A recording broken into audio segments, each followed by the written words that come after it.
Hello hello hello hello hello hello hello. सबको मेरा प्रणाम है सर, नमस्कार है। आइए हम लोग शुरू करते हैं सर आज की कक्षा को। 42 नंबर सेट आज हम लोग शुरू करने वाले हैं। तैयार हैं ना? 1 घंटा मेरे साथ दिमाग लगाने के लिए तैयार हैं? पक्का ना? 1 घंटा आप कुछ नहीं सोचना है, चला सीधा कंसंट्रेट ऑन योर ब्रेन। 1 घंटा के बाद निकला वाह ही की हो लो। चला बहुत सारी चीजें तुम्हारे अंदर ऐड होती है इस 1 घंटे के दौरान, इसलिए सर एकदम आराम से, एकदम प्यार से, एकदम मोहब्बत से, कंसंट्रेशन के साथ आप कक्षा को एंजॉय कीजिए। थोड़ा सा दर्द जरूर होगा, लेकिन आप इस समझिए कि अगर इस दर्द के बाद वैसी खुशी आपके जीवन में आने वाली है जिस खुशी के बारे में आप सोच भी नहीं सकते हैं। आप खड़े रहिएगा और लोग आपको देख कर कहेंगे देखो यही बंदा एएसएम है, station master in Indian railway है। गद गद हो जाइएगा सर, आप भी, आपके परिवार के लोग भी और आपके गांव समाज के लोग भी। क्या आप देखना चाहते हैं उस पल को? अगर आप देखना चाहते हैं तो 15 से 16 घंटा, 15 घंटा मेहनत करना स्टार्ट कीजिए फुल कंसंट्रेशन के साथ। अब आपके पास मात्र 1 से 1.25 महीने बचे हुए हैं और भाई पर मेरा विश्वास है कि भाई मेरा 100% एफर्ट लगाएगा ना, 100%। क्योंकि इसके बाद आप किसी चौराहे पर खड़े होइएगा और लोग उंगली दिखाकर ये नहीं बोलेंगे कि ये गलत है, लोग उंगली दिखाकर ये कहेंगे कि देखो यही बच्चा रेलवे में है, देखो ये फलना आदमी का बेटा है जो रेलवे में स्टेशन मास्टर है। सर उस खुशी को लोग करोड़ों देकर भी नहीं खरीद सकते हैं और आप चंद मेहनत के बल पर खरीद सकते हैं। हाथ जोड़कर नम्र निवेदन, खूब मन लगा के पढ़िए, ठीक है? आइए सर हम प्रश्न की दुनिया में चलते हैं। आपका पहला प्रश्न है जो स्क्रीन पर है इस प्रकार, कहता है 1 पिकोमीटर, एकदम ओरिजिनल फ्लेवर, हम बोले डुप्लीकेट क्वेश्चन हम नहीं देते हैं, एकदम ओरिजिनल। 1 पिकोमीटर डैश के बराबर है। ए भाई ए सुना, 1 पिकोमीटर डैश के बराबर है। एकदम मोहब्बत से पढ़ेंगे। जैसे लड़का हमर भाई हमर याद करना शुरू करता है पिको, क्या रे चला पिको ना, पिको, तो लड़का याद कर लेता है 10 टू द पावर -12। हम देखो हम इन नस को पकड़े हुए हैं, इसलिए हम जब पढ़ाए हैं ना बेसिक फाउंडेशन वहां बता दिए। पिको लड़का याद करता है 10 टू the power -12 और टेरा याद करता है लड़का 10 टू the power 12। पिको याद करता है 10 टू the power -12 और टेरा याद करता है 10 टू the power 12। अब एग्जाम हॉल में जाता है वो बच्चा और 1 picometre is equal to dash के बराबर होता है और लड़का कंफ्यूज ये कर जाता है कि 10 टू the power +12 मारे कि 10 टू the power -12 मारे, 10 टू the power -11 मारे कि 10 टू the power +11 मारे। एकदम ओरिजिनल शुद्ध क्वेश्चन है, पलट के देख लेना, पहले चैप्टर का ये प्रीवियस ईयर में मिल जाएगा। अब चला तो कंफ्यूजन क्या, जैसे पिको आएगा तो 10 to the power -12, tera 10 to the power 12, pico 10 to the power -12, tera 10 to the power 12, ये तुम याद करेगा तो तुमको लग जाएगा कि 11 तो होगा नहीं, और 11 होता भी नहीं है। जब भी होगा 18, 15, 12, 9, 8, 7, 9, 6, 3, 2, 1। आप देखिए गौर से, आपका जो फ्रैक्शन होगा वो 18, 15, 12, 9, 6, 3, 2, 1। और इधर भी आप देखिएगा सर तो 24 भी होता है, 21, 24 भी, 24, 21, 18, 15, 9, 6 तक जो है ना 3 के फ्रैक्शन में बढ़ता है। और 6 के बाद 3, 2, 1 हो जाता है। 6 के बाद क्या हो जाता है? 3, 2, 1। अब गौर फरमाइएगा, ध्यान दीजिएगा।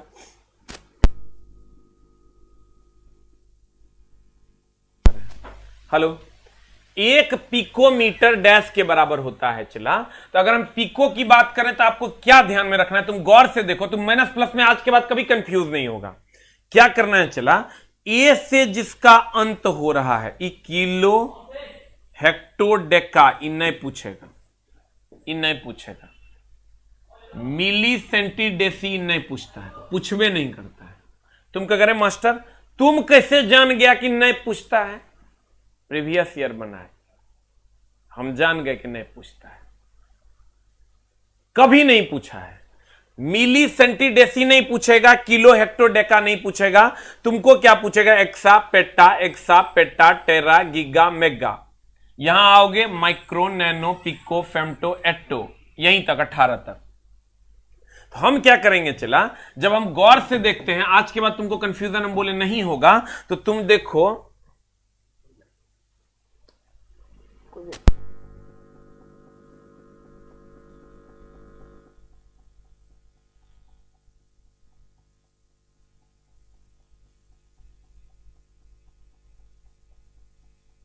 अब आओ चला, अगर हम एक्सा पेटा टेरा जिगा में देखें गौर से, हम बोले ये तीनों नहीं पूछेगा,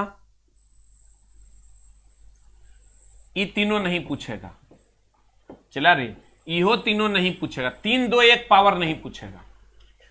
अब तुम गौर से देखो, ए से जिसका अंत हो रहा है उस पर पावर प्लस है, और ओ से जिसका अंत हो रहा है उस पर पावर माइनस है। तुमको याद ना रहे तो तुम ऐसे याद रखो, पहले ए की पहले ओ, तो कहेंगे पहले ए बाद में ओ, पहले प्लस बाद में माइनस। चला पहले ए की पहले ओ, तो कहेंगे पहले ए बी सी डी में पहले ए बाद में ओ, पहले प्लस की पहले माइनस, तो कहेंगे पहले प्लस बाद में माइनस, पहले ए बाद में ओ, पहले प्लस बाद में माइनस। क्लियर? अब कहता है, अब यहां आइए सर, ए से जिसका अंत होगा, जैसे exa peta tera giga mega आ प्लस, ओ से जिसका अंत होगा, micro nano pico femto atto zepto yocto टो ओ माइनस। जब ये कह दिया पिको ओ ओ ओ ओ ओ ओ ओ ओ 12, हाँ -12। देखो हम कंफ्यूज हो गए, लेकिन हमारा पास तो जुगाड़ है, हम तो खोज लेंगे। पिको हम कहेंगे आ पॉजिटिव, ओ निगेटिव, पिको निगेटिव, ओ निगेटिव। अगर काट के अब लगा देना यूट्यूब पे, मामला कर देंगे हम गड़बड़। देखो यूट्यूबर सबको हम देख रहे हैं, मामला गड़बड़ा देंगे। 10 टू द पावर कितना हो जाएगा? -12। जेकर अंत ए से होगा, एक्सा पेट्टा टेर्रा जिग्गा, वो हो जाएगा पावर में प्लस। ओ से होगा micro nano pico femto minus. You will get the answer. और सर अपार हर्ष के साथ सूचित कर रहा हूं कि आप लोगों के क्या कहें, मतलब सर दया दृष्टि से गरीब का 2 लाख सब्सक्राइबर पूरा हो चुका है। ठीक है, तो सर तहे दिल से सर आप लोगों को नमन है। हम नहीं कहते हैं कि आप सब्सक्राइब कीजिए, कभी मत कहेंगे सर, लेकिन कुछ बच्चों ने किया है, इसके लिए सर उनको तो धन्यवाद देना बनता है। जो नहीं किए कोई बात नहीं, करना भी नहीं है, लेकिन जिन्होंने किया है उनको सर तहे दिल से धन्यवाद देते हैं। ठीक है, अब आते हैं सर यहां, जब बल विस्थापन, देखना चला क्वेश्चन में डेप्थ है, जब बल विस्थापन डैश होता है तो बल द्वारा किए गए कार्य को ऋणात्मक माना जाता है। चला रे, ये क्वेश्चन हम लेके आए थे, शायद तुमको याद नहीं है, लेकिन हम थोड़ा याद दिला देते हैं। क्या याद दिला देते हैं? W is equal to FS cos theta, है ना। चला, अगर थीटा का मान 0 डिग्री, याद करो हम पढ़ाए थे, तो cos W का मान कितना हो जाएगा? पॉजिटिव। cos 0 होता है 1, तो W का मान हो जाएगा पॉजिटिव, और पॉजिटिव के साथ साथ हो जाएगा, चला अगर W के मान की बात करोगे तो ये पॉजिटिव हो जाएगा। और अगर थीटा का मान हो जाएगा 90 डिग्री, थीटा का मान 90 डिग्री हो जाएगा, W का मान हो जाएगा, cos 90 होता है 1, ये हो जाएगा W का मान महत्तम। और अगर थीटा का मान होगा 180 डिग्री, तो थीटा 180 होगा तो cos थीटा हो जाएगा -1, तो W हो जाएगा निगेटिव। ठीक है, अब ध्यान दीजिएगा सर, अगर थीटा का मान 0 होगा तो cos 0 होता है 1, cos sin 0 0, sin 90 1, मैथ हमारा कमजोर है, तो sin 0 0, तो cos 0 1 होगा, तो 1 होगा, चला तो ये महत्तम हो जाएगा। रुक जाओ, गड़बड़ी हो गई, महत्तम। आई थीटा का मान 90 डिग्री हो जाएगा, 90 डिग्री हो जाएगा तो कितना हो जाएगा? रुक हम समझा देते हैं, हमारे मैथ तनी गड़बड़ है। 90 तो 0 और 180 होगा तो सर cos 180 -1 तो ये माइनस हो जाएगा और ये हो जाएगा न्यूनतम, यानी 0 महत्तम न्यूनतम नहीं हो सकता। जब प्लस में कुछ है तो जो प्लस वाला होगा वो महत्तम हो जाएगा। ये अगर 0 है चला और इधर 1 2 3 प्लस में है और इधर -1 -2 करके अगर है तो आप गौर से देखिए 0 +1 +2 है। इधर जाएंगे प्लस में जाएंगे तो वृद्धि होगा, माइनस में आएंगे तो कमी होगा। तो माइनस में आएंगे तब ना, माइनस में आए तब ना न्यूनतम, आप प्लस में गए तब ना वृद्धि। तो सर आपको क्वेश्चन क्या क्या पूछेगा, आप ध्यान से देखिएगा। यहां बल और विस्थापन थीटा क्या है, ये आप ही का क्वेश्चन है सर। थीटा बल और विस्थापन के बीच का कोण है रे चला, तो ये थीटा है 0 डिग्री, यानी इधरे बल है इधरे विस्थापन होगा, सेम डायरेक्शन में होगा बल और विस्थापन, तब ना सर 0 डिग्री होगा। और 90 डिग्री मतलब थीटा का मान ऐसे है, ये बल होगा तो ये विस्थापन होगा। और 180 डिग्री है चला तो एक दूसरे के विपरीत होगा, इधर अगर एफ होगा तो इधर एस होगा। और ये स्थिति किस कंडीशन में होती है चला, घर्षण बल की कंडीशन। अब इसी में सब दुख दर्द तोहर पार है। क्वेश्चन क्या क्या पूछेगा, कहेगा बताओ बल कार्य का मान महत्तम कब होता है, तो कहेंगे जब थीटा का मान 0 डिग्री होता है। कहेगा बताओ कार्य का मान 0 कब होता है, कहेंगे जब थीटा का मान 90 डिग्री होता है। थीटा का मान कितना डिग्री होता है, 90 डिग्री। कहेगा बताओ कार्य का मान न्यूनतम कब होता है, तो कहेंगे 180 डिग्री होता है, 180 डिग्री थीटा होता है। इसका मतलब बल और विस्थापन एक दूसरे के विपरीत होता है। जल्दी से लिख लीजिए sir, you will get the answer. जल्दी से लिख लीजिए गुरुजी, आपका काम हो जाएगा। राइट इट डाउन, लिख लिए। एगो लिख रहा है यदि किसी सरल लोलक पहाड़ की चौड़ाई से एगो सरल लोलक हम ले आएंगे ऊपर सीरीज 2 लाख में मैं भी हूं। हाँ सर, आप लोगों की ही असीम अनुकंपा है सर। हो गया। इसका मतलब अगर बल और विस्थापन एक दूसरे के विपरीत होगा तो किया गया कार्य ऋणात्मक होगा। अब क्वेश्चन पढ़ लीजिए। और बल और विस्थापन एक दूसरे की दिशा में होगा तो किया गया कार्य महत्तम होगा। जल्दी से लिख लीजिए सर, लिखे। द नेक्स्ट वन इज, कहता है जब बल और विस्थापन बल की दिशा के बल द्वारा किए गए कार्य का मान ऋणात्मक कब होगा, ऋणात्मक कब होगा, ऋणात्मक कब होगा, ऋणात्मक कब होगा, ऋणात्मक कब होगा, जब एक दूसरे के विपरीत होगा बल और विस्थापन। कहता है जब बल और विस्थापन बल की दिशा में लंबवत होगा, संवेग की दिशा में होगा, बल की दिशा में होता है, बल की विपरीत दिशा में होता है, एक इधर और एक इधर, तो बल द्वारा किए गए कार्य का मान क्या होता है, ऋणात्मक होता है। You will get the answer. ठीक है। द नेक्स्ट, अगला क्वेश्चन, स्वतंत्र रूप से लटकती किसी वस्तु का गुरुत्व केंद्र कहां स्थित होता है। सर किसी भी वस्तु, अब देखिए किसी भी व्यक्ति का जो गुरुत्व केंद्र होता है, किसी भी वस्तु, ये वस्तु लटक रही है सर, तो इसका गुरुत्व केंद्र इसके मध्य में होगा।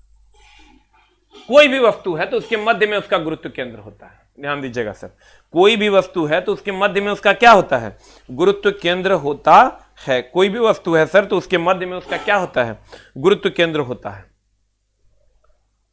कोई भी वस्तु है तो उसके मध्य में उसका क्या होता है, गुरुत्व केंद्र होता है। अगर हम हैं तो मेरे मध्य में मेरा नाभि है, तो यहां पर मेरा गुरुत्व केंद्र। अगर ये पेन है तो इसके मध्य में इसका गुरुत्व केंद्र है। अब मामला क्या है सर, मामला ये है, तो आंसर क्या हो जाएगा, स्वतंत्र रूप से लटकती हुई वस्तु का गुरुत्व केंद्र कहां होगा, लटकाव बिंदु के ठीक नीचे, कहता जमीन पर, लटकाव बिंदु के ठीक नीचे, वस्तु के केंद्र पर, वस्तु के केंद्र से ठीक नीचे। बता आंसर क्या होगा, व्हाट इज द आंसर। गुरुत्व केंद्र कहां होगा, सेंटर ऑफ ग्रेविटी। बताइए क्या होगा, स्वतंत्र रूप से लटकती किसी वस्तु का गुरुत्व केंद्र कहां स्थित होता है। तो लड़का इसमें मारेगा वस्तु के केंद्र के ठीक नीचे, जमीन पर, वस्तु के केंद्र पर। अधिकतर लड़का इसी को मारता है। इस पोजीशन तक बहुत कम लड़का पहुंच पाता है, लटकाव बिंदु के ठीक नीचे। मामला तो चला गड़बड़ है। मामला क्या गड़बड़ है, गौर फरमाइए। आप बताइए सर आंसर क्या हो जाएगा, what is the answer. Answer हमको बताइए सर, एक बार क्वेश्चन को आप फिर से पढ़िए और पढ़ने के बाद हमको बताइए सर कि आंसर क्या होगा, तब हम सर इस पर बात करेंगे। पहले आप एक बार अपने से पढ़िए तो सर। कहां से पानी लाया है रे, पानियों नहीं मिलता है। पढ़ लिए तो पढ़े हो, बताइए आंसर क्या होगा। तेरी दुनिया ननिया नीनी ननिया।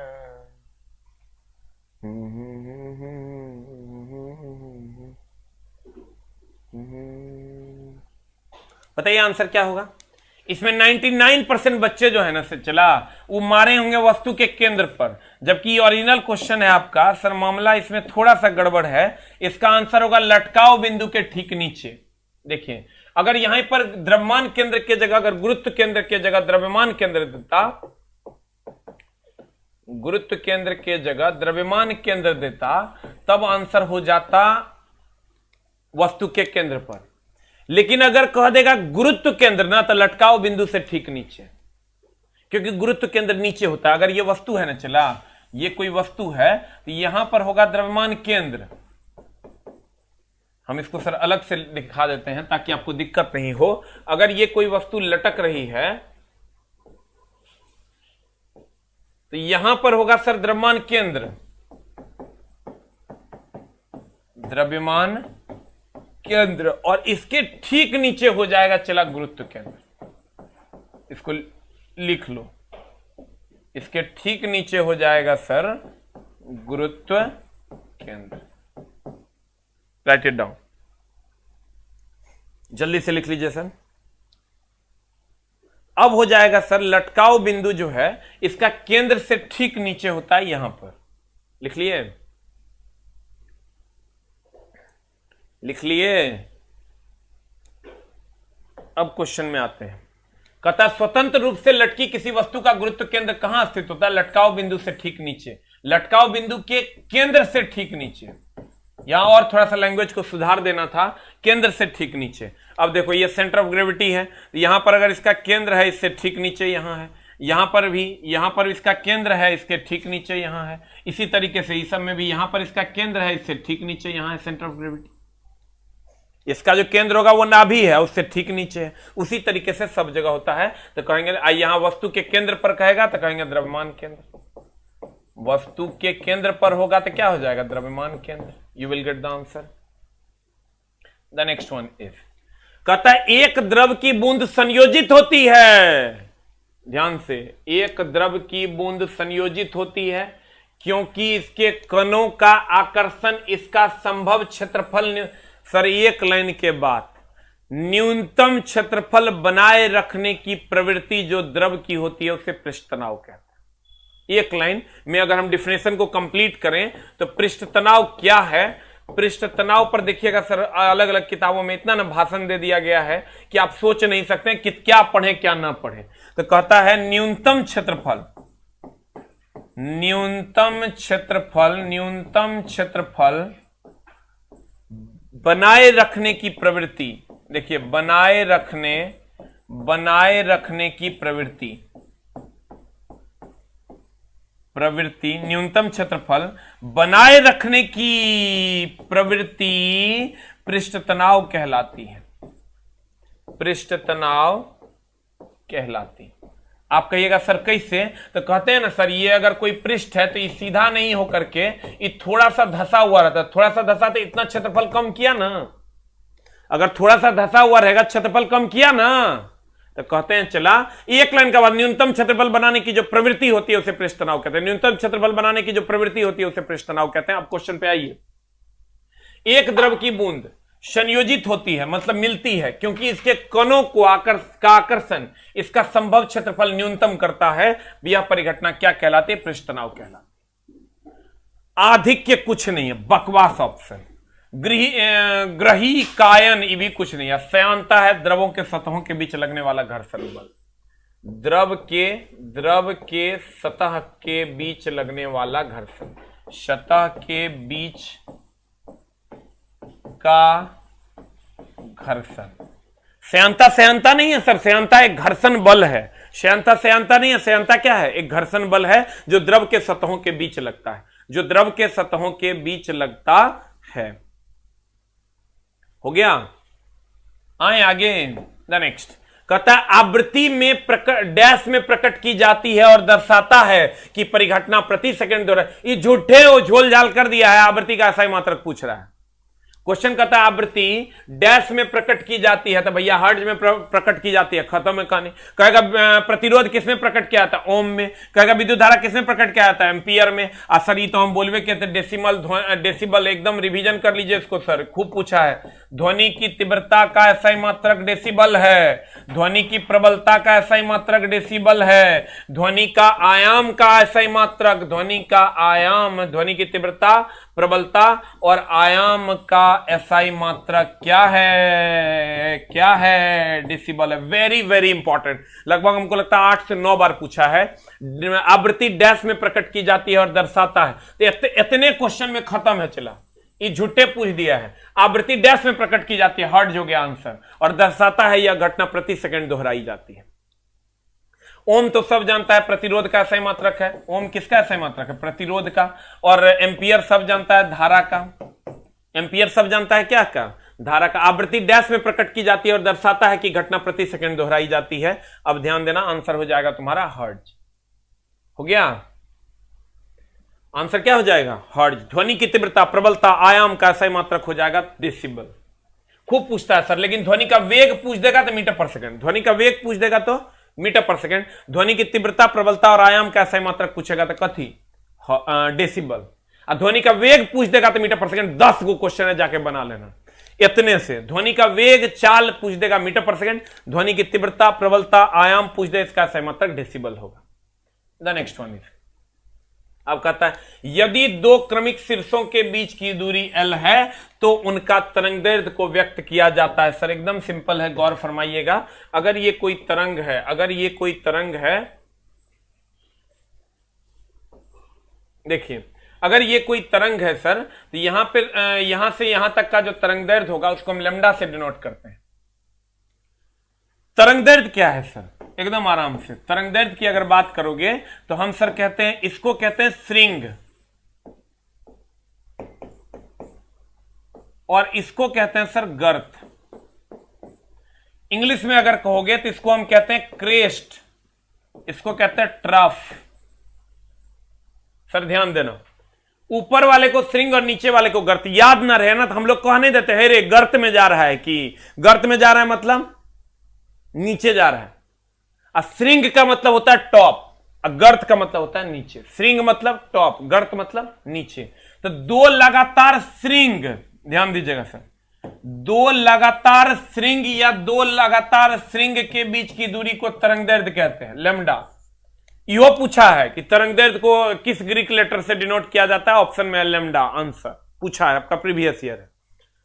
और दो लगातार गर्त के बीच की दूरी को भी हम सर लैम्डा से डिनोट करते हैं। चाहे दो लगातार श्रिंग कह दीजिए या दो लगातार गर्त कह दीजिए, इसके बीच की दूरी को हम लैम्डा कहते हैं।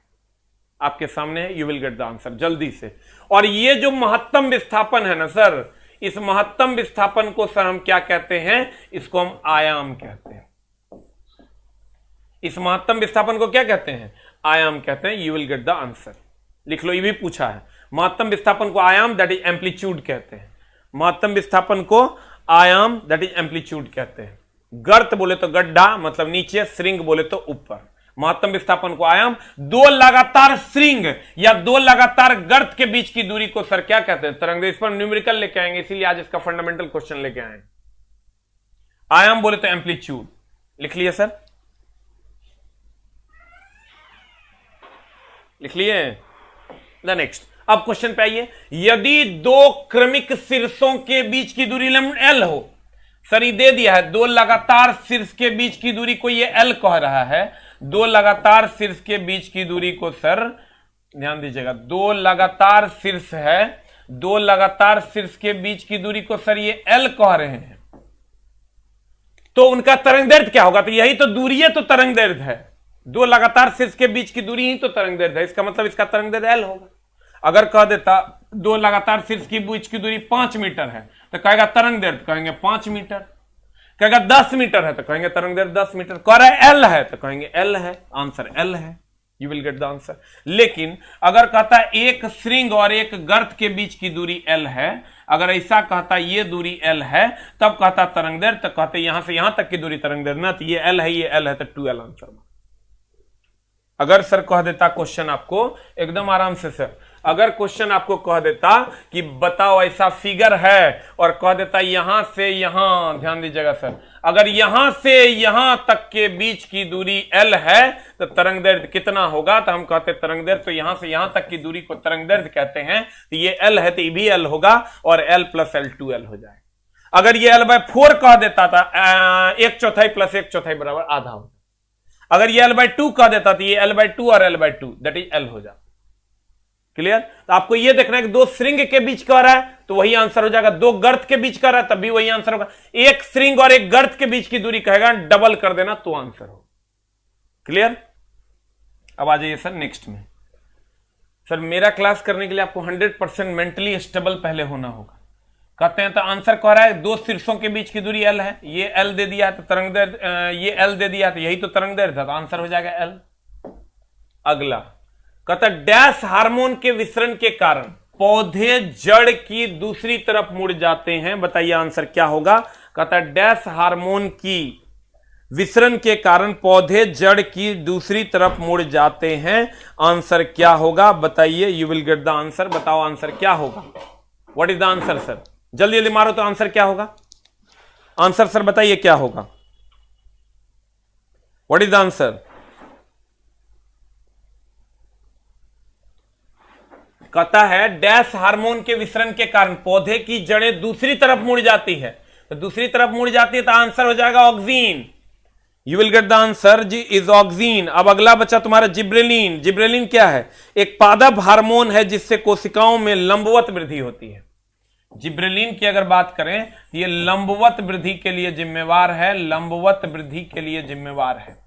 अब बच गया सर साइटोकाइनिन, बताइए साइटोकाइनिन क्या है सर। साइटोकाइनिन कोशिका विभाजन को प्रेरित करता है। साइटोकाइनिन की अगर बात कीजिएगा सर तो ये कोशिका विभाजन को प्रेरित करता है, विभाजन को प्रेरित करता है। और अब बच गया एब्सिसिक एसिड। एब्सिसिक एसिड की अगर आप बात करोगे तो एब्सिसिक एसिड क्या करता है सर, पादप हार्मोन की वृद्धि को रोकता है, यह वृद्धि को रोकता है, यह वृद्धि को क्या करता है सर, रोकता है, रोकता है। जल्दी से लिख लीजिए सर। कहेगा डैश हार्मोन के कारण, डैश हार्मोन के विसरण के कारण पौधे की जड़ दूसरी तरफ मुड़ती है, ऑक्सीन। साइटोकाइनिन क्या करता है, कोशिका विभाजन करता है, चारों पूछा हुआ है सर। जिब्रेलिन लंबवत वृद्धि में सहायक होता है और एब्सिसिक एसिड जो होगा वृद्धि को क्या करता है, रोक देता है। You will get the answer. अगला क्वेश्चन में चलते हैं, चला अगला हम चले।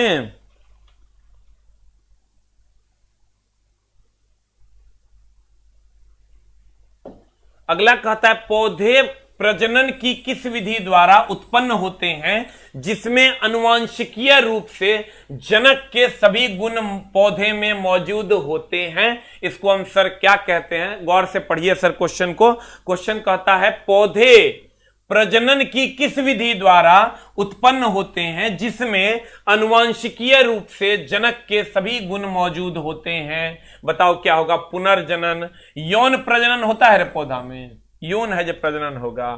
उसके बाद एक को प्रजनन होता है सर, दैट इज वर्धी प्रजनन। वर्धी प्रजनन होता है बिना बीज का प्रजनन, ये लिख लो। वर्धी प्रजनन बिना बीज का प्रजनन, बिना बीज का प्रजनन होगा, इसको हम वर्धी प्रजनन के नाम से जानते हैं।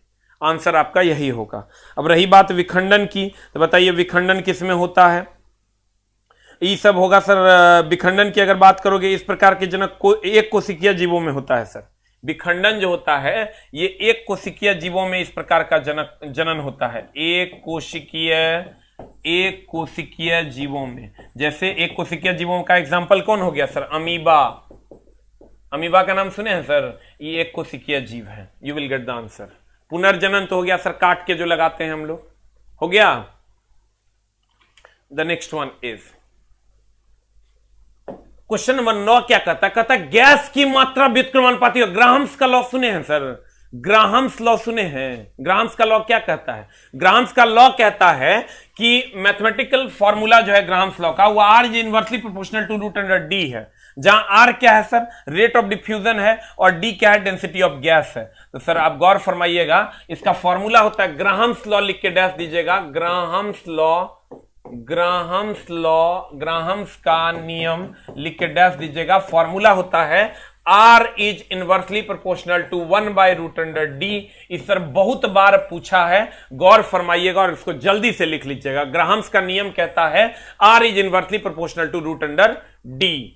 जल्दी से लिख लीजिए सर, लिखे। R क्या है सर? रेट ऑफ डिफ्यूजन है, और D क्या है sir? Density of the gas है। R की अगर बात करोगे तो R क्या है सर? विखंडन के प्रवाह की दर कह सकते हैं, प्रवाह की दर, प्रवाह की दर। और D क्या है सर? D घनत्व है। D क्या है सर? घनत्व है। जल्दी से लिख लीजिए sir. R rate of diffusion, प्रवाह की दर है, और D क्या है सर? घनत्व है। यानी घनत्व जितना ज्यादा होगा प्रवाह की दर उतनी कम होगी, घनत्व जितना कम होगा प्रवाह की दर उतनी अधिक होगी। यही कहा था ग्राहम्स चचा ने। इस पर सर आपको सवाल भी हम आगे करवाएंगे जब आगे आएगा, तो जल्दी से इसको लिख लीजिए। ग्राहम्स का नियम R is inversely proportional to √D। R प्रवाह की दर है, D घनत्व है। लिख लिए। विसरण की दर आप कह सकते हैं, प्रवाह की दर कहिए, या आप कह सकते हैं, बहुत सारे बच्चे लिख रहे हैं विसरण की दर, विसरण की दर। अब क्वेश्चन में आइए तो सर, गैसों की मात्रा व्युत्क्रमानुपाती होता है किसके? ये जो गैसों की मात्रा कह सकते हैं आप इसको सर, या गैसों के प्रवाह की दर कह सकते हैं, वो किसके व्युत्क्रमानुपाती होता है सर? डी के। और डी बोले तो घनत्व के। You will get the answer. D बोले तो क्या? घनत्व। You will get the answer. आगे बढ़ें। अगला क्वेश्चन थोड़ा सा उल्टा है सर, करता है घटती हुई प्रतिक्रिया के क्रम में व्यवस्थित आम धातुओं को इस प्रकार से जाना जाता है।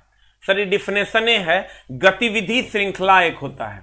श्रृंखला का मतलब होता है सर श्रेणी। हम सर हमेशा कोशिश करते हैं कि आपके लिए कुछ नए नए प्रश्नों को लाया जाए, ताकि आपको सर कुछ नया सीखने को मिले।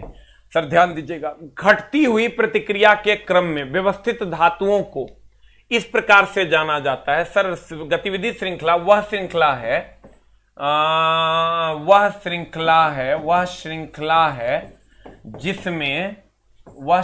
है जिसमें धातुओं को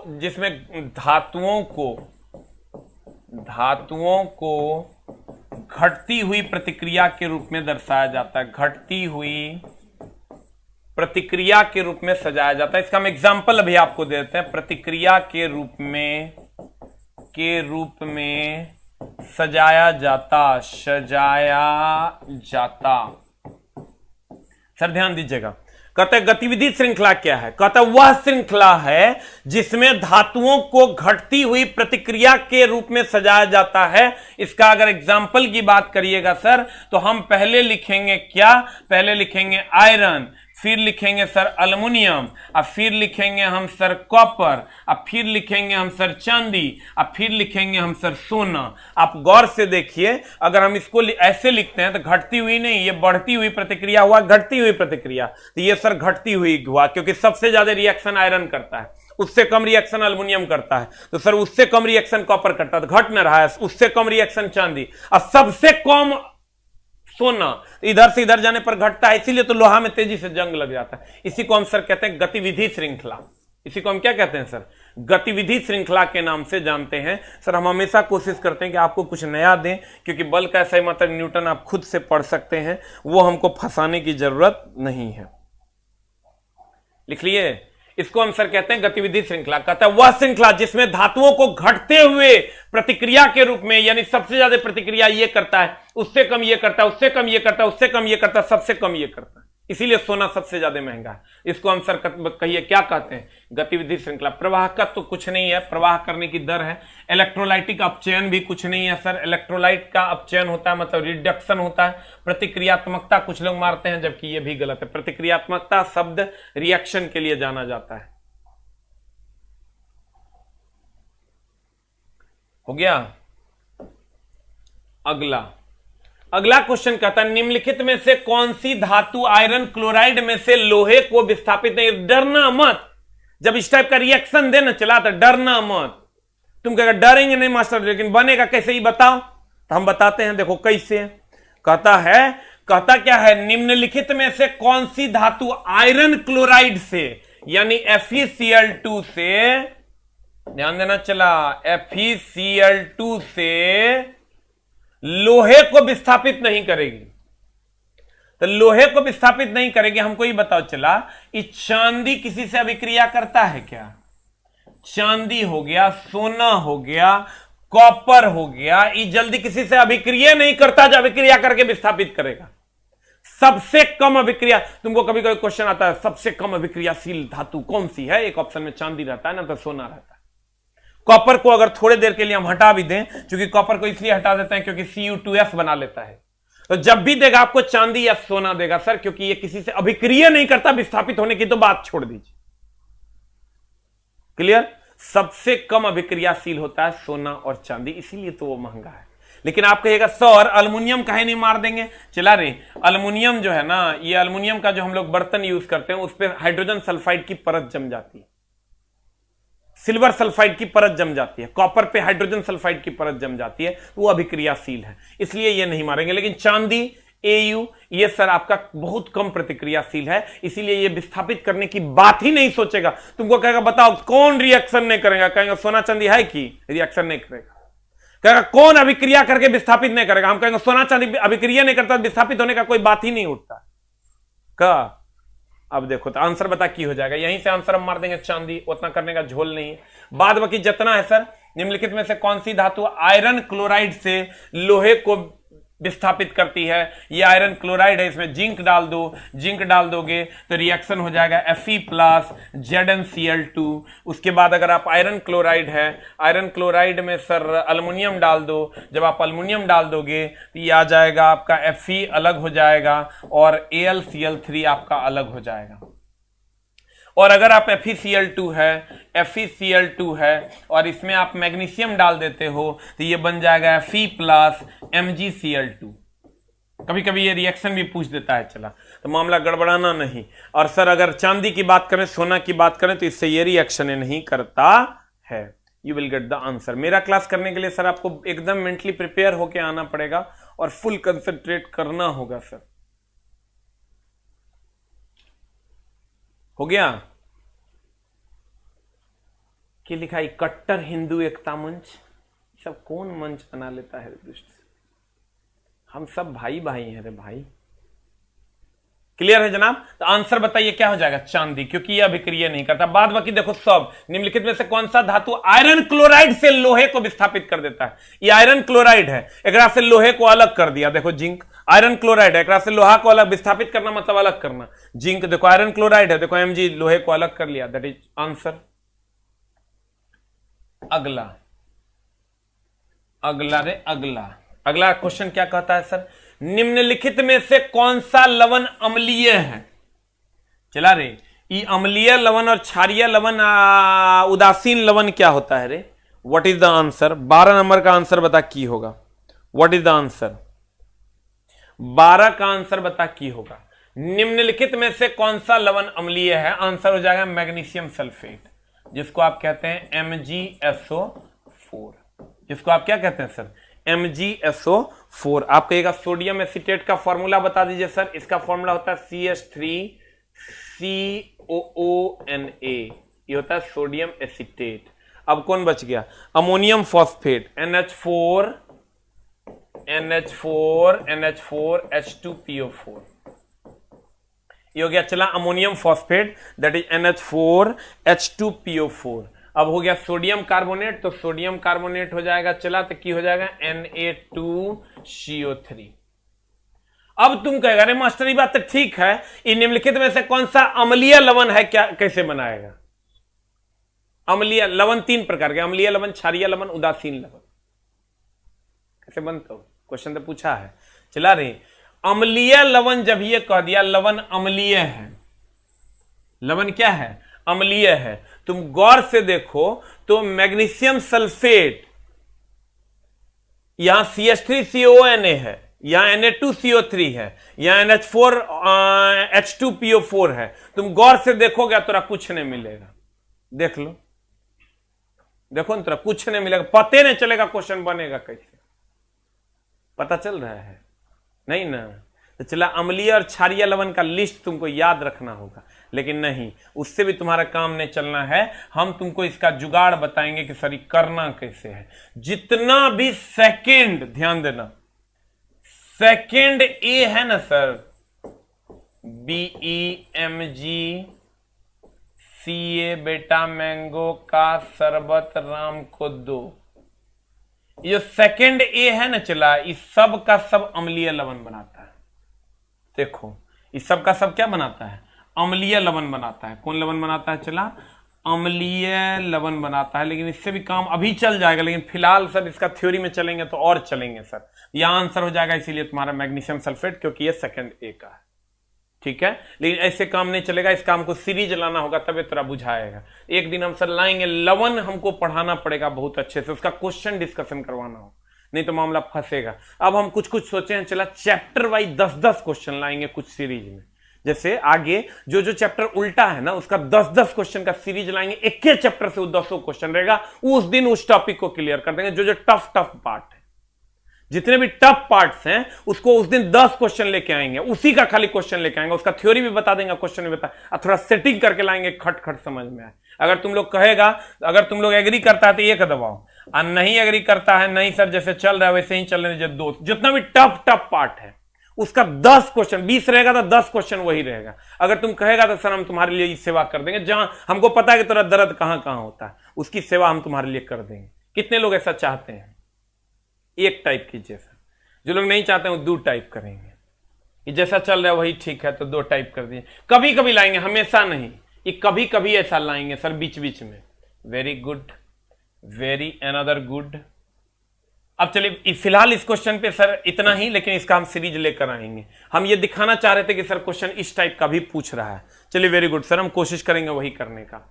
हम लाते हैं सर, 2-4 को क्वेश्चन लाएंगे, 2-4 को सेट, जो जो टफ पार्ट है उस चीज को हम एक बार लाएंगे। एक बार ऑक्सीकरण अवकरण का सारा सवाल, उपचयन, अपचयन, अपचायक, उपचायक का सवाल बता देंगे।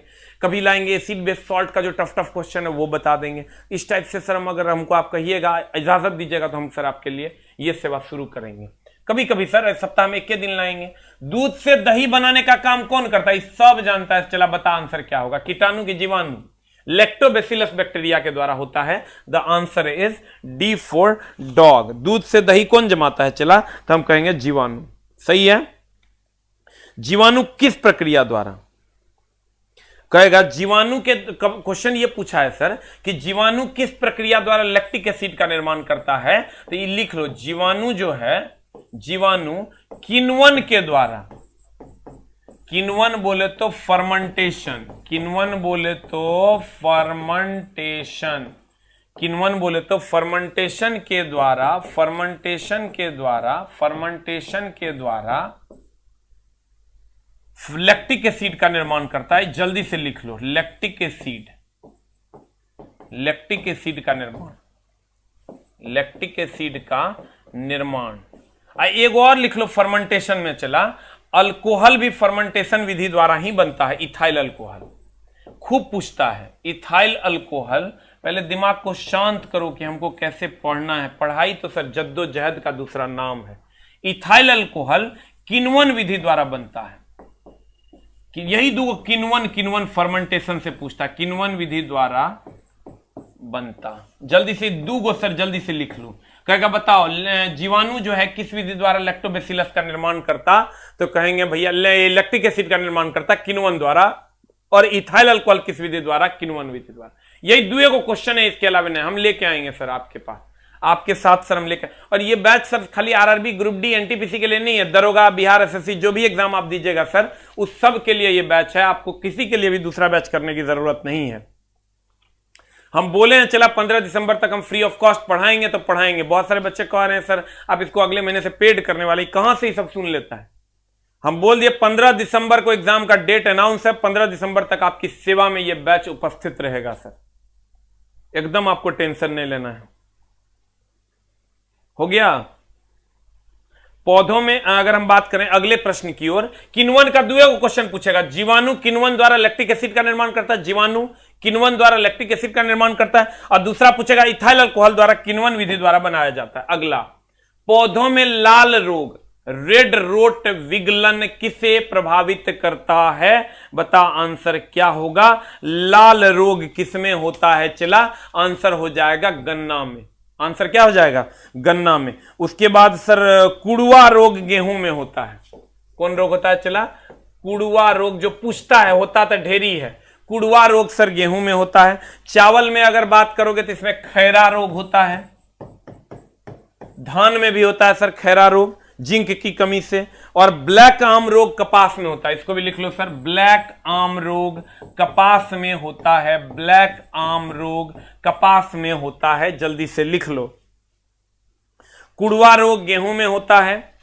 कुड़वा रोग कहां होता है सर? गेहूं में होता है आपके सामने। खैरा रोग धान में होता है सर। गन्ना में होता है सर लाल रोग, दैट इज रेड रोट। और उसके बाद चावल में होता है सर खैरा रोग। You will get the answer. लिख लिए? अगला, पेट्रोल की गाड़ी, कौन गाड़ी चला है? मोटरसाइकिल। मोटरसाइकिल हमर से चला 1 घंटा रहे हमारा साथ दिमाग गर्म कर देवो, ठीक ना। एको गो बल के समय मतलब न्यूटन से भेंट नहीं होने देंगे हम, ये तुम जान लो। एको गो तोरा हम भेंट नहीं होने देंगे। कथी? हाइड्रोजन के सूत्र की होता है? नहीं मिलता। पूरा गरम गरम क्वेश्चन, एकदम खावे तो लगता रसगुल्ला, ठीक ना। एहसास एकदम फुल गर्मी की उठता होगा न चला तो और कॉन्फिडेंस लेवल एकदम डबल हो जाएगा, ये तुम जान लो। लेकिन वही बात है ना, जितना बच्चा हमारे वीडियो देख रहा है उसके अधो ने है वैकेंसी। इसका मतलब रेगुलरिटी शुड बी मेंटेन, एकदम हर हाल में रेगुलरिटी मेंटेन करना चला। पेट्रोल की गाड़ी एग्जॉस्ट, नॉर्मल क्वेश्चन, लड़का कहता बाप रे डीजल पेट्रोल, टेक्निकल क्वेश्चन ना चला। कभी गाड़ी चलाया है ना, तुम देखना 1 नंबर में धर दो, आप पूरा एक्सीलेटर हुमच दो, स्पीड कम रहेगा, धुइयां ज्यादा देगा।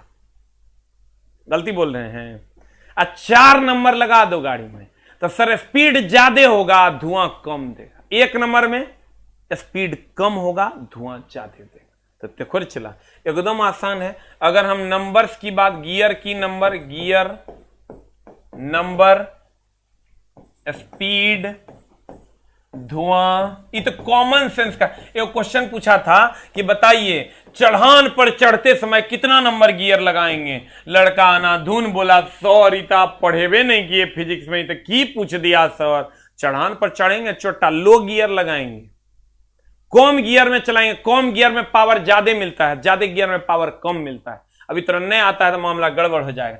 गियर नंबर 1 होगा न चला तो स्पीड कम होगा और धुआं अधिक होगा। एकदम सिंपल सा बात है। गियर नंबर 4 लगाओगे, स्पीड अधिक होगा, स्पीड अधिक होगा, धुआं कम होगा। तो तुम देखना जब स्पीड में गाड़ी चलाओगे तो धुआं कम होगा। इसमें क्या समस्या है चला को, भाई को, सोना को? जो लोग लेट आते हैं वो बहुत गड़बड़ आदमी हैं, क्योंकि क्रमबद्ध ज्ञान को विज्ञान कहते हैं। हुलुक बुलुक से जिंदगी बर्बाद हो जाएगा। पेट्रोल की गाड़ी के एग्जॉस्ट से न्यूनतम हाइड्रोकार्बन निर्मुक्त होगा। हाइड्रोकार्बन मतलब सर हाइड्रोकार्बन नहीं कह रहा है, ये कह रहा है प्रदूषण। हाइड्रोकार्बन बोले तो कथी? न्यूनतम पेट्रोल की गाड़ी के एग्जॉस्ट, एग्जॉस्ट मतलब सर कथी? एग्जॉस्ट मतलब सर कथी की कहते हैं ना जगह धुआं निकलता है? सलेंसर। हाँ, एग्जॉस्ट मतलब कथी? सलेंसर से न्यूनतम हाइड्रोकार्बन मतलब न्यूनतम प्रदूषण होगा जब गाड़ी, न्यूनतम प्रदूषण यानी धुआं कम होगा जब गाड़ी अधिक स्पीड में होगा और अधिक गियर लगाएगा। यही ना मामला है रे। कहते हैं पेट्रोल की गाड़ी एग्जॉस्ट यानी सिलेंसर से न्यूनतम हाइड्रोकार्बन यानी प्रदूषण होगा जब कम धुआं निकलेगा, अधिक स्पीड होगा, गियर का नंबर भी अधिक होगा, तो कहेंगे तेज चल रहा होगा। You will get the answer. लिख लिया? अरे होलो रे, चढ़ान पर क्या नंबर गियर? 1 की 4, तो कहेंगे 1। तुम कहेगा नहीं सर हम मास्टर रे, हम चेहरे में भुड़भुड़ा देते हैं। ये तोहर मन है, ये हो रहा है क्या, बफरिंग हो रहा है क्या?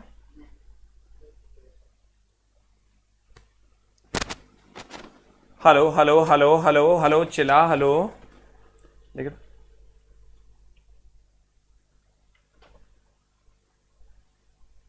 वहां दिख रहा है,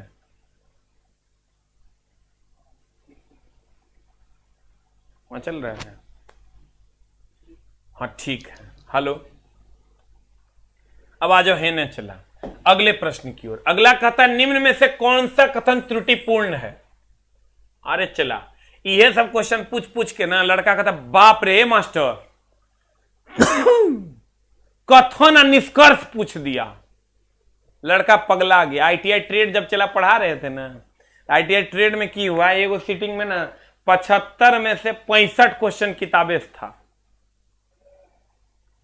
65 क्वेश्चन किताब से था। तो लड़का कहता है सर सब टकरा गया, टकरा के मर गया। हम बोले हाँ, अरे दुष्ट जे, हम किताब जब चला लिखते हैं तो हम अपने हिसाब से लिखते हैं। हम करते क्या, हम ऐसा नहीं हम मानते सर सब हमारे किताब से होगा, बहुत सारा किताब है सब पढ़िए, लेकिन सर हम, मेरा मानना है कि थ्योरी के हिसाब से क्वेश्चन, अभी जो हम ट्रेड का सेटिंग कर रहे हैं सर नए सिलेबस के हिसाब से, थ्योरी ने क्वेश्चन के हिसाब से थ्योरी को एडजस्ट कर दी ताकि तुम्हारा काम हो जाए और ट्रेड पे ज्यादा से ज्यादा बच्चा का, जीरो लेवल का भी बच्चा समझ पाए। हम 3-4 चैप्टर को फिर से लिख रहे हैं ताकि कैसे जीरो लेवल, हम जानते हैं जो हमारा पास आता है ट्रेड पढ़ने ना, मूड मती होता है, वो डिग्री सीधा कॉलेज से खरीद के लाता है और कुछ नहीं आता है, और सब कुछ पढ़ाने के लिए चला, जीरो लेवल से जाना होगा।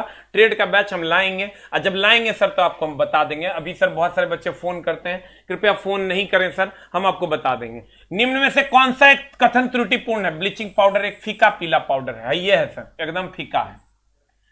सूखा NH3 गैस लाल लिटमस को नीले रंग में बदल देता है, सर सही है, क्योंकि NH3H न है, तो H है तो चला ABr न होता है, यानी एसिड नीले को लाल में बदल देता है कि नहीं।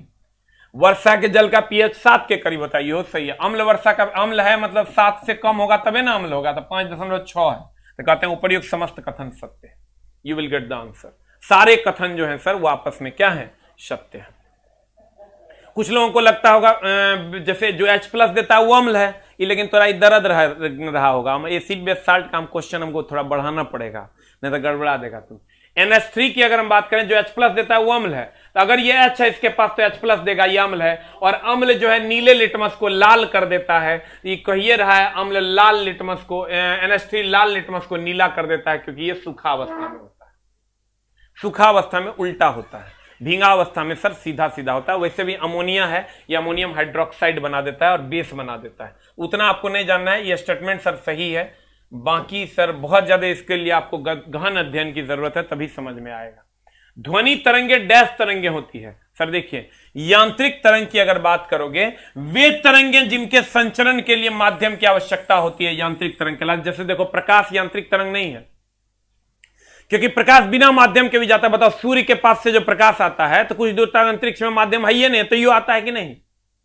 तो बिना माध्यम के जो नहीं जाए उसे यांत्रिक तरंग कहते हैं। देखो क्या, वे तरंगे जिनके संचरण के लिए माध्यम की आवश्यकता होती है यांत्रिक तरंग कहलाती है। एग्जाम्पल, जल का तरंग, जल का तरंग बिना जल के जाएगा। ध्वनि का तरंग बिना हवा के, बिना माध्यम के नहीं जाएगा। स्प्रिंग का तरंग बिना स्प्रिंग के जाएगा। आंसर यही 3 में से 1 होगा। बता आंसर क्या होगा। कहते हैं ध्वनि तरंग क्या है, तो कहेंगे यांत्रिक तरंग। ध्वनि तरंग क्या है, यांत्रिक तरंग है। अगर विद्युत चुंबकीय तरंग की बात करोगे, विद्युत चुंबकीय तरंग का लिस्ट है सर, गा, ए, प, द्रि, अ, शु, रे, दी। अब गा बोले सबका फुल फॉर्म आपको पता होना चाहिए। गामा, एक्स पराबैंगनी, दृश्य, अवरक्त, सूक्ष्म, रेडियो, दीर्घ। ग for gamma, A for x, प फॉर पराबैंगनी, दृश्य, अ फॉर अवरक्त, सूक्ष्म, रेडियो, दीर्घ। गा, ए, पौद्री, अशु, रेदी। आप याद रखिए सर, गा, ए, पौद्री, अशु, रेदी विद्युत चुंबकीय तरंग। सुपर तरंग होवे नहीं करता है। अनुप्रस्थ या ट्रांसवर्स तरंग की अगर बात करें तो यह प्रकाश तरंग होता है। अनुप्रस्थ या ट्रांसवर्स तरंग की अगर हम बात करें तो यह कौन तरंग होता है, चला प्रकाश तरंग होता है।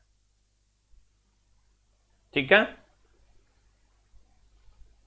यांत्रिक तरंग वे तरंग जिनके संचरण के लिए माध्यम की आवश्यकता होती है, यांत्रिक तरंग कहलाती है सर। ये सारे यांत्रिक तरंग है। आंसर हो जाएगा आपका यांत्रिक तरंग। द नेक्स्ट, जल की बूंदों से डैश होकर इंद्रधनुष बनता है। यही ना क्वेश्चन है सर। कहता है जल की बूंदों से डैश होकर इंद्रधनुष बनता है। बताइए सर, ये क्वेश्चन हम इससे पहले भी आपकी सेवा में लेकर आए थे। आंसर होगा प्रकाश का प्रतिबिंबन। प्रतिबिंबन का मतलब चला परावर्तन, प्रतिबिंबन का मतलब कथी, परावर्तन। कहता जल की बूंदों से डैश होकर इंद्रधनुष बनता है, परावर्तन के कारण, अपवर्तन के कारण, प्रतिबिंबन और अपवर्तन दोनों के कारण सर। एक और अगर कह देता पूर्ण आंतरिक परावर्तन तो वो हो जाता पूर्ण आंतरिक परावर्तन, या एक और कह देता वर्ण विक्षेपन तो ये भी हो जाता। इस सब को नोट कर लीजिए सर, इस सब से होता है। आइए वर्ण विक्षेपन में लिख लेना, ये मुख्य कारक है। अगर मुख्य कारक कहता तब खाली वर्ण विक्षेपन मारिएगा, ध्यान दीजिएगा। प्रकाश का प्रतिबिंबन, अपवर्तन, पूर्ण आंतरिक परावर्तन या वर्ण विक्षेपन, ये मुख्य कारक है। वर्ण विक्षेपन मुख्य कारक, वर्ण विक्षेपन मुख्य कारक है, बाद बाकी सब सहायक कारक है। इसलिए आंसर हो जाएगा आपका C फॉर कैट। वर्ण विक्षेपन सर मुख्य कारक है, बाद बाकी सब सहायक कारक है। देख लिए, जल की बूंदों डैश से होकर इंद्रधनुष बनता है, प्रकाश का प्रतिबिंबन, अपवर्तन, पूर्ण आंतरिक परावर्तन और वर्ण विक्षेपन, जिसमें वर्ण विक्षेपन मुख्य कारक है। ये देखिए ऐसे ही बनता है। ये पानी की बूंद है, गौर फरमाइएगा जनाब। ये अगर पानी की बूंद है, यहां से प्रकाश ऐसे जाता है, यहां अपवर्तन होता है, फिर यहां ये 7 रंगों में विभक्त हो जाता है और तब यह आंख पर इंद्रधनुष आपको 7 रंग का दिखता है। ठीक है। The next one is Mendeleev की आवर्त सारणी की तालिका डैश निकेल से पहले दिखाई देता है। देखो तो निकेल से पहले, निकेल तुमको दिख रहा होगा सर, देखिए निकेल कहां है। निकेल से पहले कहता है कौन दिखाई देता है, आपके सामने है ये मेंडलीफ की आवर्त सारणी। यहां पर ये निकेल है और निकेल से पहले कोबाल्ट है, इसलिए आंसर होगा कोबाल्ट। अब तुम कहेगा ये कहां से लाए सर, ये क्वेश्चन पूछा है मास्टर साहब, इसको आपको याद रखना पड़ेगा। इस टेबल को कभी कभी देखते रहिए, इसी टेबल को नहीं, न्यूलैंड चचा के टेबल को भी देखिए, न्यूलैंड का पीरियोडिक टेबल भी देखिए ना तो मामला गड़बड़ा जाएगा।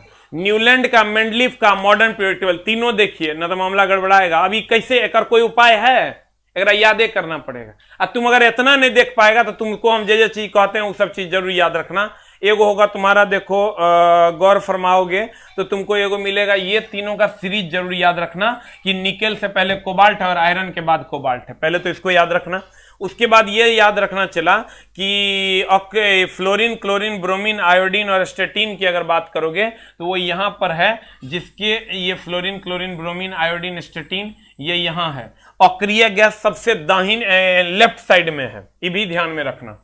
अक्रिय गैस पूछता है कहां है तो कहेंगे सबसे लेफ्ट साइड में है। उसके बाद कहेगा कि बताओ इसमें जगह छोड़ा गया था, कहेंगे हाँ बहुत सारा जगह छोड़ा गया था। इसके एडवांटेज डिसएडवांटेज क्या थे, एक के जगह पर 2 तत्व रख दिया था। उसके बाद पूछेगा कोबाल्ट से पहले कौन, आयरन, कोबाल्ट के बाद कौन, निकेल, यही पूछा है। मेंडलीफ का पीरियोडिक टेबल कभी फुर्सत मिले तो तकिया पे मुंह दे के गूगल में सर्च करके ओकरा देखना, 2-4 गो चीज तोरा ध्यान में रखना है। अक्रिय गैस कहां है तो कहेंगे सबसे लेफ्ट में है। उसके बाद अगर कहेगा बताओ कोबाल्ट से पहले कौन है, आयरन, कोबाल्ट के बाद कौन है, निकेल, आयरन, कोबाल्ट, निकेल है, इसीलिए ही पूछता है। नहीं तो हम लोग कहते हैं आयरन, निकेल, कोबाल्ट।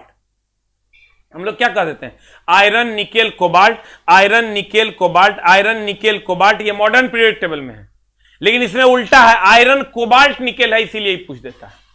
अक्रिय गैस सबसे लेफ्ट में है, आयरन, निकेल, कोबाल्ट नहीं था, iron, cobalt, nickel, iron, cobalt, nickel. तो कहेगा निकेल से पहले कौन, तो हम कहेंगे भैया एकरा में आयरन होता है और तब कोबाल्ट होता है, तब निकेल होता है। कहेगा निकेल से पहले तो कहेंगे कोबाल्ट, कहेगा आयरन के बाद तो कहेंगे कोबाल्ट। यही तीनों पूछेगा, फिक्स है, क्योंकि आधुनिक आवर्त सारणी में तीनों का स्थान चेंज हो गया है। देख लेगा रे, बोलना न चला। रीजनिंग क्लास हम कहां से लाएंगे, रीजनिंग बढ़िया मास्टर मिलता नहीं है, मिलेगा तब न देंगे।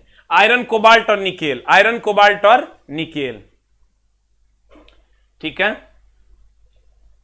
द नेक्स्ट भोपाल गैस त्रासदी चला, CH3CN, इसको हम मिथाइल आइसोसाइनाइड कहते हैं। और ये कब हुआ था रे चला, ये हुआ था 3 दिसंबर 1984 को, लिख लेना।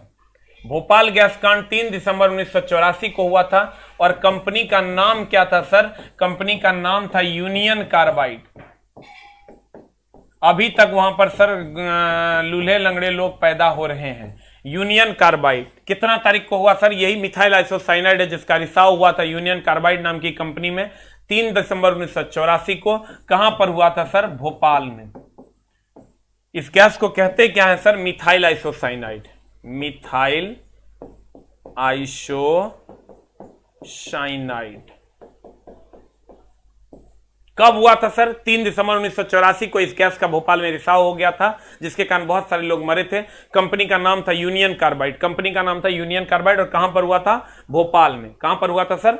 भोपाल में। कंपनी का नाम क्या था? Methyl isocyanide. देखो चला, हमारे चैप्टर्स को समझने में तुमको यहां पर दिक्कत होगी, लेकिन सर समझिए मंजिल की ओर जाने वाला ये कदम है। हम चाहें तो इजी इजी क्वेश्चन लाएं और आपको एकदम गुड फीलिंग्स करवा के भेज दें, लेकिन सर हम ऐसा करेंगे नहीं। थोड़ा देर के लिए अभी बैड फीलिंग्स होगा, लेकिन जिंदगी भर के लिए गुड फीलिंग्स हो, इस पर हम काम करते हैं। तो सर आंसर बताइए क्या हो जाएगा? आंसर हो जाएगा मिथाइल आइसोसाइनाइड। एगो संजोग से इथाइलो आइसोसाइनाइड देल है, तो ध्यान से मारना। सब आइसोथायोसाइनाइड भी देल है, तो मामला गड़बड़ हो जाएगा। मिथाइल आइसोसाइनाइड होगा। कितना तारीख को? 3 दिसंबर 1984। कौन सी कंपनी? Union carbide, Bhopal. अब एक बार हम शॉर्ट रिवीजन कर देते हैं सर। बताइए आंसर क्या होगा इसमें? हम आपको क्या बोले? आयरन, कोबाल्ट, निकेल याद रखना है, क्योंकि आयरन, निकेल, कोबाल्ट है मॉडर्न पीरियड टेबल में, लेकिन आपको ध्यान रखना है iron, cobalt, nickel, iron, cobalt, nickel. तो कोबाल्ट से पहले आयरन है, निकेल से पहले कोबाल्ट है, और आयरन के बाद कोबाल्ट है। अक्रिया गैस को मेंडलीफ के पीरियड टेबल में सबसे लेफ्ट में रखा गया है। बहुत सारा स्थान उन्होंने छोड़ा था, यह बात भी पूछा है। जल की बूंदों के लिए सर सब, प्रकाश का प्रतिबिंबन, अपवर्तन, पूर्ण आंतरिक परावर्तन, ये सारी चीजें इंपॉर्टेंट है, लेकिन सबसे ज्यादा इंपॉर्टेंट है वर्ण विक्षेपण 7 रंगों में विभक्त होना। ध्वनि तरंग बोले, ध्वनि तरंग, जल तरंग, स्प्रिंग की तरंग, ये सब के सब सर यांत्रिक तरंग के उदाहरण है। अनुप्रस्थ तरंग प्रकाश हो गया, विद्युत चुंबकीय तरंग हो गया, गाय, पौधरी और सूर्यदी। इसमें सर सारे के सारे स्टेटमेंट सही है। एक आध दो पे आपको डाउट होगा, लेकिन डाउट नहीं करना है। पेट्रोल गाड़ी की अगर बात करोगे, 1 नंबर गियर में कम स्पीड देगा, अधिक धुआं देगा। 4 नंबर गियर में अधिक स्पीड देगा, कम धुआं देगा। उसी पर यह सवाल है आपका।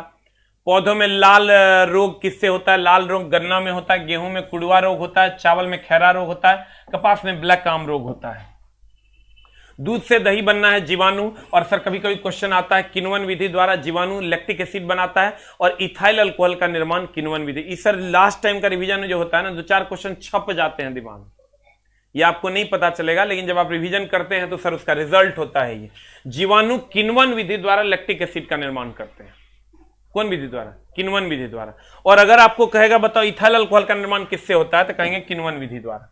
उसके बाद आप आज निम्नलिखित में से कौन सा लवण अम्लीय है? तो हम बोले आपको सेकंड ए का पकड़ना है, लेकिन इस पर बहुत ज्यादा डिटेल हम आगे करेंगे। आयरन क्लोराइड से आयरन निकालना है, तो चांदी कभी नहीं निकालेगा। एक और ऑप्शन होगा सोना, क्योंकि यह अभिक्रिया नहीं करता है।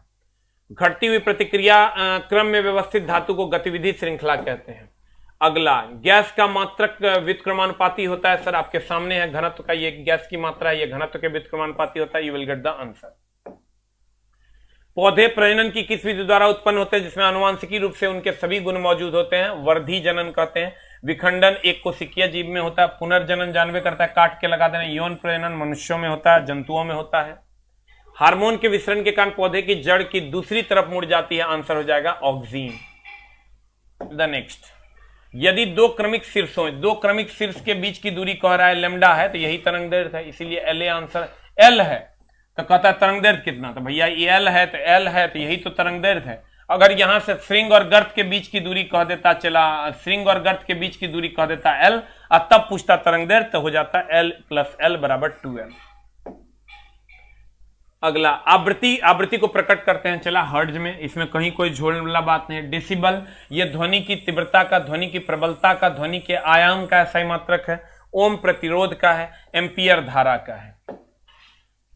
एक बूंद जब संयोजित होता है, न्यूनतम क्षेत्रफल को बनाए रखना पृष्ठतनाव कहलाता है। ग्रही काय कुछ नहीं है, अधिक के कुछ नहीं है। श्यानता द्रवों के सतहों के बीच लगने वाला घर्षण बल है। और इस अगर इसकी बात करें, लड़का इसमें ये मारता है, आंसर लटकाव बिंदु के ठीक नीचे होगा, लेकिन द्रव्यमान केंद्र देता है तो बीच में होता है। जब बल और विस्थापन होता है तो किया गया कार्य का मान क्या होगा? सर दोनों एक दूसरे के ऋणात्मक कब होगा? जब दोनों एक दूसरे के क्या होगा? विपरीत दिशा में होगा। D for dog. हम बोले थे चला ए से अंत होगा, ए पहले होता है, ओ बाद में होता है। ए से अंत होगा पॉजिटिव, ओ से अंत होगा निगेटिव। पिको, टेरा, जिग्गा, पिको, फेम्टो, जेट्टो निगेटिव। मेगा, टेरा, जिग्गा प्लस। यहां पिको दिया था, पिको ओ तो माइनस हो जाएगा, तो आंसर हो जाएगा 10⁻⁻12। ठीक है सर। हाँ, तहे दिल से सर नमस्कार है। सब जगह के लिए बुक निकल चुकी है सर। बुक आपके निर्धारित समय पर कल संध्या या परसों सुबह से मिलना स्टार्ट हो जाएगी। इतना दिन इंतजार करने के लिए सर एकदम तहे दिल से जितना धन्यवाद दें उतना कम है। और हम सर बहुत कम समय में आपके लिए बहुत जो बेहतर हो पाया है उसके संकलन में हमको थोड़ा सा समय लगा, क्योंकि मैं नहीं चाहता था कि आप बुक लेने के बाद हमको गाली दें। ठीक है सर, तो आप सर अब उस बुक को अगर फॉलो कीजिएगा तो आपका काम हो जाना चाहिए सर। कल या से शाम से इट में भी अमेजन पे भी बुक होना शुरू हो जाना चाहिए, या परसों से। ठीक है, अभी आप लोग अमेजन या फ्लिपकार्ट पे बुक ना करें, क्योंकि वो बहुत सारे फेक आईडीज के द्वारा बुक किया जा रहा है, जो कि गलत है। हम आपको लिंक प्रोवाइड करवा देंगे सर, उससे आपका काम हो जाना है और कम पैसे में हो जाना है। नहीं तो बिहार के बच्चे 100 रुपये में बुकिंग चार्ज देके बुक ना करें, ये हम आपसे सादर अनुरोध करते हैं। आपका पैसा ज़्यादा लग जाएगा, मामला गड़बड़ हो जाएगा। ठीक है, थैंक यू वेरी मच, नमस्कार, टाटा, बाय बाय।